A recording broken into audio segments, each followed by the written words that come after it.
मुख्यमंत्री देवेंद्र फडणवीस आणि केंद्रीय मंत्री नितीन गडकरी यांचा होम पिच असलेल्या उपराजधानी नागपूरमध्ये पुन्हा एकदा राजकीय रणधुमाळी रंगणार आहे। सलग चौथ्यांदा सत्ता कायम ठेवण्याचा निर्धार भाजपाने केलाय, तर यंदा महापालिकेमध्ये करिश्मा घडेल असा आत्मविश्वास काँग्रेसने व्यक्त केलाय।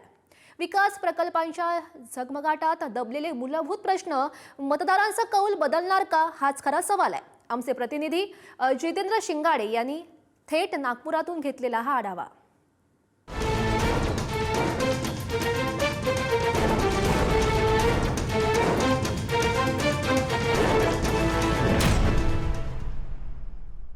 मुख्यमंत्री देवेंद्र फडणवीस, केंद्रीय मंत्री नितीन गडकरी आणि महसूल मंत्री चंद्रशेखर बावनकुळे या दिग्गज नेत्यांच्या शहरात होत असलेल्या नागपूर महानगरपालिकेच्या निवडणुकीकडे सर्व राज्याचं लक्ष लागलेलं आहे।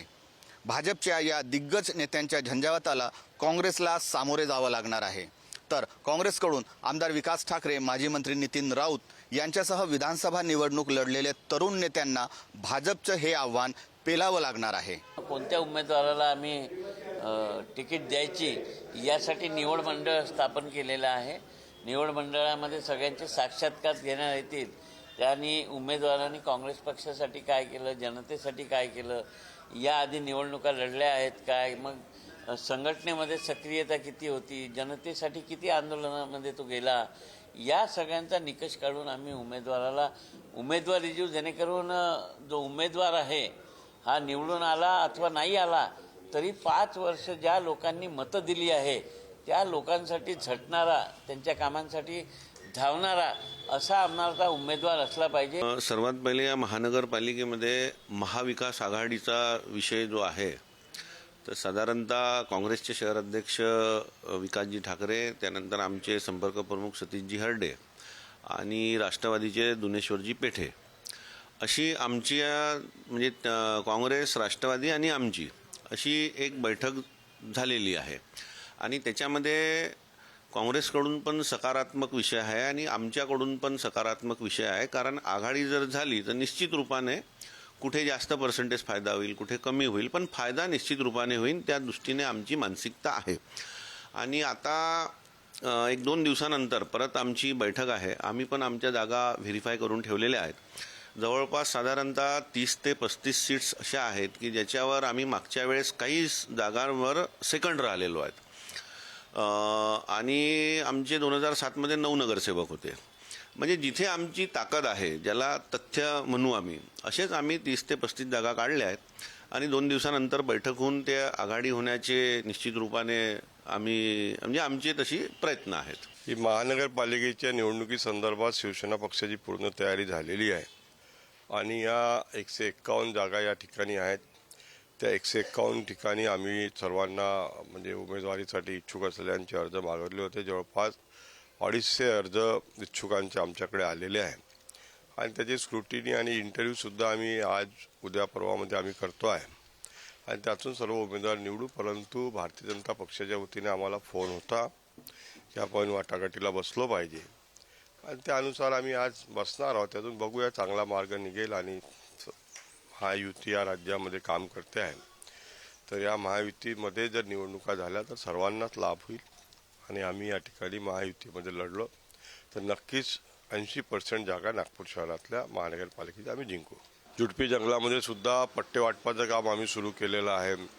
24 तास पाणी आम्ही देतो आहे, वीज देतो आहे, ज्या मूलभूत गरजा आहेत। झोपडपट्टीमध्ये सुद्धा विकासाची कामं केले, नाल्या बांधल्या, पाणी जाण्यासाठी नाल्या तर बांधल्या, शिवर लाईन टाकली त्याच्यामध्ये आणि चकाचक असे त्या झोपडपट्टीला सुद्धा चकाचक करण्याचं काम केलं आणि सर्व झोपडपट्टीवासियांना त्यांच्या मालकी हक्काचे पट्टे सुद्धा देण्याचं काम आम्ही केलेलं आहे। त्यामुळे आता त्या ठिकाणी तुम्हाला दिसेल की मोठे मोठे घरं बनवून एक शहरासारखे इतर लोकांच्या बरोबरीत आणण्याचं काम आमच्या सरकारने झोपडपट्टीवासियांसाठी केलेलं आहे। त्यामुळे त्यांचा सुद्धा भर आता आमच्यावरती आहे, त्यांचा विश्वास आमच्यावरती आहे। त्यामुळे ही महायुती या नागपूर शहराच्या आणि तरच नाही तर महाराष्ट्रातल्या 29ही महानगरपालिकेवरती आपला झेंडा रोवल्याशिवाय राहणार नाही। राष्ट्रवादी काँग्रेस पार्टी ज्या दिवसांपासून अनिल हिरकर अध्यक्ष झाले त्या दिवसांपासूनच महानगरपालिकासाठी तयारी करणं आम्ही सुरू केली होती। अनेक लोकाभिमुख कामं या माध्यमातून या 6 महिन्यामध्ये केलेली आहे। नागरिक सुविधांचा जिथे जिथे अभाव होता त्या दृष्टिकोनातनं काम करून आम्ही आज नागरिकांच्या मनामध्ये आलेलो आहोत. आज आपण बघता आहे की राष्ट्रवादी काँग्रेस पार्टी पूर्ण शहरामध्ये एक चांगल्या पद्धतीने एक पार्टी असं काम करत आहे जी नागरिकांसाठी, त्यांच्या समस्येसाठी, त्यांच्या तक्रारींसाठी नेहमी सजग आणि सतर्क राहून त्यांच्या कामासाठी ही नेहमी काम करते असा समज आणि ही भावना नागरिकांमध्ये आज तयार झालेली आहे. महानगरपालिका निवडणुकीसाठी आम्ही सगळे सज्ज आहोत. आमचे सगळे पदाधिकारी इच्छुक आहे की त्यांना यावेळेस समजा पार्टीने प्रतिनिधित्व दिलं ते नक्कीच चांगल्या रीतीने पार्टीचं कार्य जोमाने नागरिकांसमोर ठेवून आम्ही निवडून येतील अशी अपेक्षा त्यांची आहे. आगामी निवडणुकीमध्ये महायुतीचा आम्ही घटक असल्यामुळे पक्षश्रेष्ठींच्या ज्या भावना आहे की कुठेतरी आपण घटक पक्ष असताना त्या पद्धतीने आपण कार्य करायला पाहिजे. पक्षश्रेष्ठींचे जे विचार येतील की महायुतीमध्ये आपल्याला लढवायचं आहे तर त्या पद्धतीने आम्हाला सन्मानजनक जागा समजा महायुतीमध्ये मिळाला तर त्या दृष्टिकोनातून आम्ही कार्य करू. अन्यथा आम्ही सगळीकडे चांगल्या रीतीने आमची तयारी केलेली आहे आणि नक्कीच यावर्षी राष्ट्रवादी काँग्रेस पार्टीची पताका आम्ही या शहरामध्ये नक्कीच आम्ही उभी करू आणि विजयी आम्ही आमच्या पदाधिकाऱ्यांना करू. मागच्या 15 वर्षापासनं 19 वर्षापासनं भाजप सत्तेत आहे. त्यांनी नागपूर शहरामध्ये काय केलं, एक सिमेंटचे रोडच्या व्यतिरिक्त काहीच नाही केलं जे जनमानसाला, बहुजन समाजाच्या लोकांना किंवा गरीब तबक्याच्या कामगार वर्गाला, मजुरांना काय पाहिजे होतं तर त्यांना एक कमी दर्जात कमी किमतीमध्ये पाणी मिळायला पाहिजे होतं, वीज कमी किमतीत मिळाली पाहिजे होती, त्यांच्या शाळा पाहिजे होत्या. महानगरपालिकेच्या शाळा बंद पडल्या. एकीकडे आपण महिलांना आपण काही मानधन म्हणून पैसे द्यायचे आणि त्याच महिलेच्या मुलाला किंवा मुलीला शिक्षणापासून वंचित ठेवण्याचं काम त्यांनी केलं.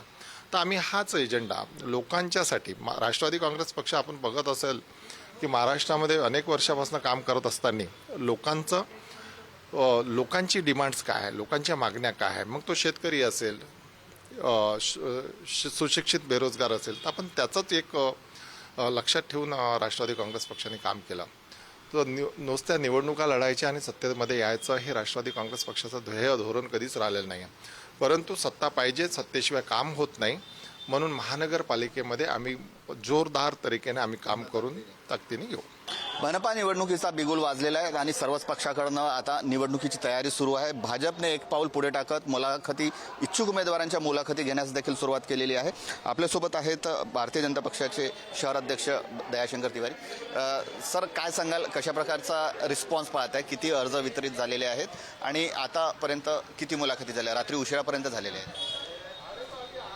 भारतीय जनता पक्षाने 9 ते 12 डिसेंबरपर्यंत अर्ज मागवले होते.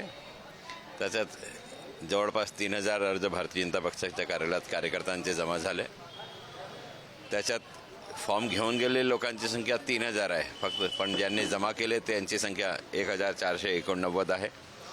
त्याच्यातले काल पूर्व नागपूर आणि पश्चिम नागपूरचे इंटरव्ह्यू घेण्याचा आम्ही ठरवला होता. पण ज्या प्रमाणात उमेदवारांनी अर्ज मागितला आहे त्याप्रमाणे एका दिवसात 2 विधानसभा क्षेत्र होणं शक्य नाही, म्हणून काल त्याला रिशेड्यूल केला.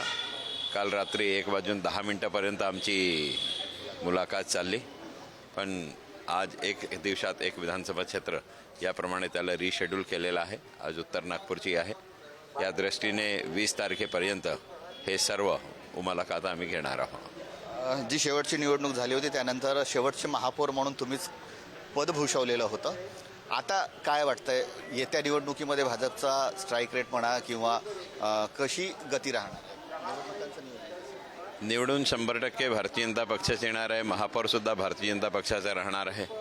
आमचे दोन्ही मोठे नेते नितीनजी गडकरी, देवेंद्रजी फडणवीस यांच्या नेतृत्वात या शहरात जे काम झालेलं आहे, त्याशिवाय महानगरपालिकेचे महापौर असताना महापौरने केलेले कामं, हा सर्वचा आधारावरच आम्ही जनतेच्या मधात जाऊ आणि आमच्या विकास कामांबद्दल जे स्पष्टता आहे, तोंड न बघता काम करणं, जात न बघता काम न करणं, वस्ती न बघता काम करणं, तिथला प्रतिनिधी कोणते पार्टीचा नगरसेवक करत आहे हे न बघता काम करणं, हा सर्वसमावेशक जे विकसित कामांची कार्यप्रणाली भारतीय जनता पक्षाची संस्कृती आहे, त्याचा फायदा भाजपाला नक्कीच मिळेल. 2022मध्ये प्रशासक राज लागण्यापूर्वी तुम्ही महापौर पद भूषवलेलं आहे. आता निवडणुकीतली कोणते मुद्दे राहतील? कारण जवळपास 4.5 वर्षाची गॅप झालेली आहे, निवडणुका झालेल्या नाहीत, नागरिकांमध्ये थोडी बहुत नाराजी आहेच. नागरिकांमध्ये नाराजी एवढीच आहे की आम्ही शिकायत कुणाकडे करायची. नगरसेवक राहत होतो तर नगरसेवकांकडे शिकायत करत होते. जे डे टू डे मेंटेनन्सचे काम होते त्याबद्दल शिकायत होती. तरीही त्याच्यात बरेचसे नगरसेवक असे होते जे फील्डमध्ये उतरून काम करत होते, म्हणून त्या ठिकाणी अशी अडचण नव्हती. जिथे तिथले नगरसेवक निष्क्रिय राहिलेले आहे तिथेच ही अडचण होईल. पण भाजपचे नगरसेवक याच्यासाठी निष्क्रिय नाही आहे की उद्धव ठाकरेची सरकार गेल्यानंतर देवेंद्रजी उपमुख्यमंत्री बनले. जे 2.5 वर्षात नागपूर महानगरपालिकेला एकही पैसे उद्धव ठाकरेंनी नाही दिले होते. ते पैसे डेव्हलपमेंटसाठी देवेंद्रजीने मिळवून दिले. त्यानंतर देवेंद्रजी CM झाल्यानंतर पुन्हा आता 370 कोटींच्या कामांचं आम्ही भूमिपूजन घेतला. हे सर्व कामं लोकांमध्ये जाऊन आमचे जे जुने नगरसेवक आहेत त्यांनीच केला. म्हणून काही अडचण भाजपला होणार आहे असं मला वाटत नाही. तर जे रस्त्यावरचं आपलं काम जास्ती पडतं, बाहेर जाणं येणं किंवा गाडीचं, जसं रोड बनतात आहे चांगली गोष्ट आहे, ठीक आहे. पण एका दृष्टीने काय होतं, ते परत रोड बनवून परत ते खोदल्या जात आहे. म्हणजे एकाच वेळेस एक काम नाही होत आहे, ते डबल त्याला करलं जात आहे. एक वरतू तो पैसाही चालला आहे आणि दुसऱ्या त्रासही होतो आहे त्याच्यामुळे. आणि झाडूवाले, आता आमच्या इकडे तर झाडूवाले काही येत नाही आहे, ते काम आम्हीच करतो आहे इकडलं. बाकी हां नाही, झाडूसाठी नाही येते. बाकी कचऱ्याची गाडी येते पण झाडायला वगैरे नाही येते. आठवड्या म्हणजे 15 दिवसातनं एक वेळा वगैरे दिसतो आम्हाला तो झाडायला. आणि स्ट्रीट लाईट सध्या आहे पण कॅमेरे वगैरे पण लावायला पाहिजे असं वाटते मला. मी सकाळी 7:30ला माझ्या मुलाला शाळेत सोडायला जाते, तेव्हा रस्त्याची एवढी समस्या आहे की मला पलटून म्हणजे 1 मीटरचा रस्ता मला ते 2 मिनिटावर जावं लागते. म्हणजे मला 5 मिनिटात पोहोचायचं असेल तर मी तिकडे 15-20 मिनिटं लागतात. त्यामुळे रस्त्यामुळे हां बंद करून ठेवलंय. थोडासा काम करतात, बंद करतात, मग तो ब्लॉक करतात, तिकडला सोडतात, तिकडला ब्लॉक करतात. या ब्लॉकमुळे कसं ना मुलांचं म्हणजे सकाळी म्हणजे आमचंच खूप हे होऊन राहिले. मी गृहिणी असल्यामुळे घरचे कामं असतात, सगळं असते माझ्या मागे. त्याच्यामुळे मग ते मला वेळ होतो आणि वेळ होतो कधी कधी बसला पण. म्हणजे मुलं उशिरा जातात शाळेत आणि त्यामुळे आमच्या बसाही 2-2 तास हां लेंदी काम असं लवकर नाही. आणि एवढं घाण असते इथे की साफ करायला येत नाही कर्मचारी. त्याच्यानंतर असं आहे की कुत्रे खूप झाले आमच्या इकडे. कुत्र्यांची समस्या खूप फार मोठी झालेली आहे. समस्या सबसे पहले तो सड़कों की समस्या है. जहाँ तहाँ काम चालू है, ठीक है काम चालू है, लेकिन एक काम आप प्रिपेयर कर ही दीजिए, फिर दूसरी सड़क खोदिए. अगर गड्ढे हैं, बच्चे स्कूल जाते हैं, एक्सीडेंट होने का डर है, हम लोग रात बिरात आते हैं, बुजुर्ग लोग भी रहते हैं, लेकिन सड़कें सिस्टमेटिक नहीं है.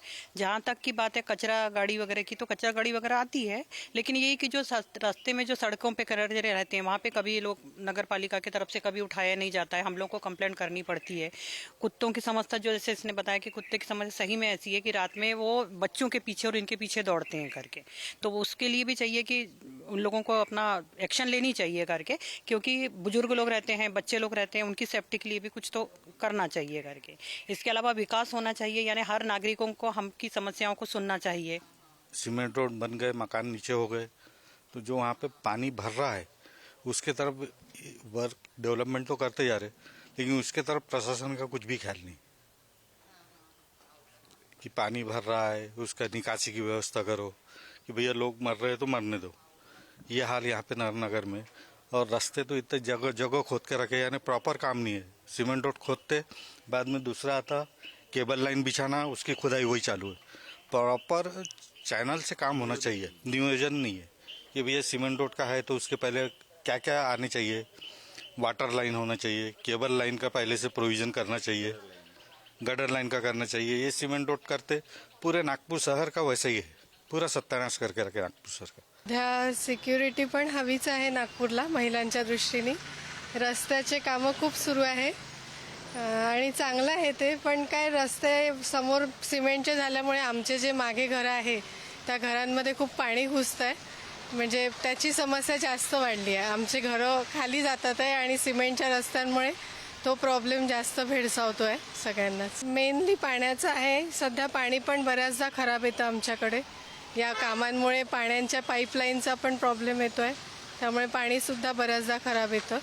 माझं सगळ्या नगरसेवकांकडनं एकच अपेक्षा आहे की सध्या स्थिती तुम्ही ज्याही गोष्टीसाठी तुम्ही आता मुद्दे घेऊन तुम्ही उभे होऊन राहिले, पण एक लक्षात घ्या की 8 वर्षापासून कामं झालेली नाही आहेत. 8 वर्षापासून जे प्रशासनामार्फत जे कामं झाली ती झाली, पण एक विजन असतं, एका प्रभागाविषयी एक आत्मीयता असते, ती एका नगरसेवकाकडे असते. आणि ती गोष्ट मात्र दिसून आली नाही आणि यामुळं मग सामान्य नागरिक मात्र त्यामुळे त्रस्त झाला आहे. एकच उपाय आहे की जे मुख्य मुद्दे आहेत सामान्यांच्या मधात जाऊन सामान्यांची प्रश्न जर ज्यांनी सांभाळली किंवा ज्यांनी काढली किंवा ज्यांनी समजून घेतली त्या लोकांना निवडून द्यावं. आणि एक नागपूरकर म्हणून मी सुद्धा हे सांगेल की सामान्यांची प्रश्न जी त्यांच्या आत्मीयतेची प्रश्न आहे, जी त्यांच्या गरजेची प्रश्न आहे, त्या प्रश्नांकडे आधी लक्ष दिलं तर त्यानंतर त्या आता सध्याची स्थिती अशी आहे की भाजप म्हणा, काँग्रेस म्हणा किंवा बाकी मोठे पक्ष म्हणा सगळेजण मोठमोठे दावे आता सुरू होतील की आम्ही जर पूर्व नागपुरात जसं आम्ही सिम्बॉयसिस आणला, आम्ही आता त्याचा विस्तार करू, आम्ही पश्चिमेमध्ये मोठमोठे गार्डन्स बनवू, हे सगळं. पण सामान्य नागरिकांच्या जे प्रश्न आहे आधी त्याची सोडवणूक करा, त्याच्यानंतर कुठेतरी कुठे बाकी गोष्टीचा विकास बघितला जाईल. नागपुरात सध्या कडाक्याची थंडी सुरू आहे. मात्र महानगरपालिका निवडणुकांमुळे राजकीय वातावरण तापलेलं आहे. या थंडीच्या दिवसात नागपूरकरांचा स्वादिष्ट कुठला नाश्ता असेल तर तो असतो चना पोहा असतो, पोहा तर्री असतो, त्याचबरोबर कढी समोसा. हे देखील नागपूरचं एक वैशिष्ट्य आहे खाद्यसामग्रीचं. आणि आपल्यासोबत सध्याच्या महानगरपालिका निवडणुकांबाबत वेगवेगळे जे मुद्दे आहेत, निवडणुकीतले राजकीय पक्षांची काय भूमिका आहे, लोकांच्या काय समस्या आहेत ते जाणून घेण्यासाठी आपल्यासोबत तज्ज्ञ पत्रकार आहेत. कारण हे तज्ज्ञ यासाठी म्हणतोय की 20 वर्ष, 25 वर्ष, 30 वर्ष जवळपास 3 दशकाहून अधिक हे महानगरपालिकेची रिपोर्टिंग करतायत. सर्वप्रथम आपण विकास वैद्य सर यांच्याकडे जाऊया. एकूणच पाहता गेल्या 3 टर्मपासून भाजपची सत्ता आहे. यावेळेस काय वाटतं? निवडणुकांचं एकूण जे समीकरण आहे हे तर्री पोयन कढीसारखं आहे यावेळेस. कारण मागच्या 2017मध्ये जेव्हा इलेक्शन झाले होते तेव्हाची परिस्थिती आणि आताची परिस्थिती ही अतिशय वेगळी आहे. आता मोठ्या मोठ्या 2 पार्टीज ज्या आहेत, शिवसेना आणि एनसीपी, यांचे 2-2 तुकडे झालेले आहे. फक्त एक याच्यामधला एक कॉमन भाग जो आहे किंवा जो थोडासा ॲडव्हान्टेजियस आहे भाजपला तो असा आहे की 2017मधली स्थिती जवळपास यावेळेला आहे. 2017मध्येही भाजप सेनेचं सरकार महाराष्ट्रात होतं आणि जी 4 प्रभाग सिस्टीम भाजपला अनुकूल आहे ती पुन्हा यावेळेला आहे. पुन्हा यावेळेला भाजप सेनेचं सरकार आहे आणि विधानसभेमधलं जे अभूतपूर्व यश महायुतीला मिळालेलं आहे त्याचा एक फरक. आणि आत्ता काल परवा जेव्हा पुन्हा नगर परिषदा आणि नगरपंचायतीचे रिझल्ट जाहीर झाले त्याच्यामध्ये एक खांबी ज्याला आपण म्हणू असा विजय हा भाजपने मिळालेला आहे. त्याच्यामुळे मला असं वाटतं की भाजपला आता बहुतेक एक विजयाचं तंत्र जे आहे ते उमगलेलं आहे आणि ते महापालिकेत रिफ्लेक्ट होणार. आपल्यासोबत रवी गजभिये पण आहेत. सर, काय एन्जॉय करताय सकाळी सकाळी? मी समोसा आहे, कढीमधून जो ससा समोसा उठून दिसतो आणि त्याच्यावर लाल तर्री, हे खाण्याचा स्वाद फार वेगळाच आनंद असतो. याचा आपलं नागपूरचं कॉम्बिनेशन आहे वेगळं, सहसा हे कुठे मिळत नाही. महानगरपालिकेच्या कॉम्बिनेशन विषयी काय वाटतं? मला वाटतं की यावेळेसचं कॉम्बिनेशन फार विचित्र राहणार आहे. याचं कारण असं आहे की महायुतीने महाविकास आघाडी हे जे 2 महत्त्वाचे जे घटक आहेत त्यामध्ये 3 पक्ष आहेत. तर नागपूर शहराचा जर आपण विचार केला तर नागपूर शहरामध्ये भाजप हा एकदम बलशाली पक्ष आहे. त्यामुळं मला वाटत नाही की ते त्यांच्या महायुतीमधल्या इतर घटक पक्षांना सोबत घेतील. कारण ज्या पद्धतीनं महानगरपालिकांचे निकाल आले आणि नागपूर शहरामध्ये सातत्यानं 3दा म्हणजे 1.5 दशकापासून महानगरपालिकेमध्ये भाजपची सत्ता आहे आणि त्यांचं संघटन फार बळकट आहे. त्यांच्यावर कार्यकर्त्याचा दबाव आहे. त्यामुळे आणि त्यांच्याकडे उमेदवारांची संख्या एवढी आहे. यावेळेस आपण पाहिलेलं आहे की उमेदवारांची इच्छुक उमेदवार 3000हून अधिक झालेले आहेत. 5000. परिणाम पडेल बघा, भाजपचे एक नेहमी तंत्र राहिलं आहे. भाजपनं योग्य उमेदवाराला योग्य वेळीच उमेदवारी दिली आहे. त्याच्यामुळे खूप काही असं धक्के बसेल बा आणि बंडखोरी होईल बा भाजपमध्ये असं काही चित्र नाही आहे. त्यांचे लोक, त्यांचे उमेदवार खूप म्हणजे त्याला काय म्हणू आपण शिस्तबद्ध आहे असं म्हणायला हरकत नाही. त्याच्यामुळे ते चांगल्या पद्धतीने जो उमेदवार येईल त्या उमेदवाराचं काम करतील, त्यांना उमेदवारी मिळेल, 4 लोकांना घेऊन चालतील. आणि एक नेहमी भाजपनं तुम्ही पाहिलं असेल की 4 जणांचा प्रभाग असतो, 4 जणांचा, त्याच्यामध्ये एक असा ज्याच्यामध्ये क्षमता असते का 3-4 निवडून येईल, आणू शकते, अशांना ते उमेदवारी देतात. त्याच्यामुळे मला वाटतं की भाजपसाठी तर खूप अनुकूल आणि व्यवस्थित स्थिती आहे. काँग्रेस तर मला असं वाटतं की गेल्या वेळच्या तुलनेमध्ये थोडा त्यांना फायदा होण्याची शक्यता मला दिसते. गेल्या वेळी 29 नगरसेवक काँग्रेसचे होते. का बरं असं यासाठी वाटते कारण की लोकसभा निवडणुकीमध्ये विकास ठाकरेंनी ज्या पद्धतीने परफॉर्मन्स केला, त्यानंतर त्यांचे 2 जे उमेदवार आमदार होते ते निवडून आले आणि मधल्या काळामध्ये काँग्रेसनी संघटनावर जोर दिला. कार्यकर्त्यांना ते वाटू लागलं की आता आपण जर का पिछाडीवर गेलो, आपण जर का आता नेहमीच बेसावध राहिलो तर आपलं काही खरं नाही. आज जे लोकांना भेडसावते समस्या, एक तर खूप मोठ्या प्रमाणात होणारं कन्स्ट्रक्शन वर्क, हा एक भाग झाला. दुसरा जो भाग झाला की पाण्याचं जे 24/7 यांनी हे केलं होतं ते फुलफिल झालेलं नाही आहे. हां, नंतर लोड शेडिंग तेवढ्या मोठ्या प्रमाणात नाही आहे. वीज जरी जात नसली तरी विजेचे अनेक इश्यूज हे लोकांना फेस करावे लागतात.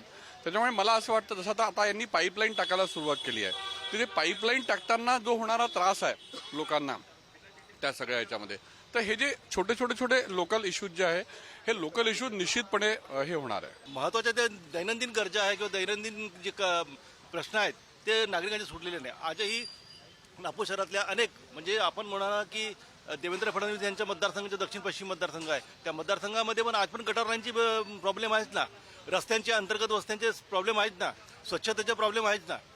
असे प्रॉब्लेम, ज्या प्रॉब्लेम ज्या निकडीचे आहेत, ज्या जनतेच्या रोजच्या दैनंदिन घडामोडीतल्या समस्या आहेत, त्या प्रश्नावर निकर नाही. कारण की मधल्या काळात 3 वर्ष प्रशासक राज होतं ना, पण प्रशासन आणि लोकप्रतिनिधी याच्यातला फरक लोकांना कळला ना. आणखी मूलभूत समस्या म्हणजे जसं पायाभूत आहे, जे अंतर्गत वस्त्यांमध्ये ज्या सफाईचं असेल, जीर्ण सिवेज लाईन असेल, ज्याचं पाणी तुमच्या घरापर्यंत परत येतं, जिथे जिथे तुंबलेल्या असतात त्याच्यामुळे लोकांना एवढा त्रास आहे. तर हा त्रास कुठेतरी निवडणुकीच्या मुद्द्यामध्ये येऊन काँग्रेस याला कसं हे करतं, म्हणजे त्याला कसं इलेक्शनच्या याच्यामध्ये ते घेऊन जातं, ते खूप मुद्दा चांगला आहे काँग्रेससाठी. दुसरी गोष्ट अशी की तुम्ही बघितलं असेल, आज इथून बघितलं असेल तर रस्त्याच्या बाजूने जे अतिक्रमण आहे त्याच्यामुळे रस्ते अरुंद आहे का नाही आहे, रस्ते रुंद आहे, मस्त आहे, पण रस्त्याच्या बाजूने जे अतिक्रमण आहे त्याच्यामुळे रस्ते अरुंद झाले. आणि फुटपाथ पूर्ण, म्हणजे फुटपाथ दुकानदाराला म्हणजे काय म्हणतो आनंद दिल्यासारखे झाले आपल्याकडे. कॅमेरामन मंगेश हस्तकसह जितेंद्र शिंगाडे, पुढारी न्यूज, नागपूर.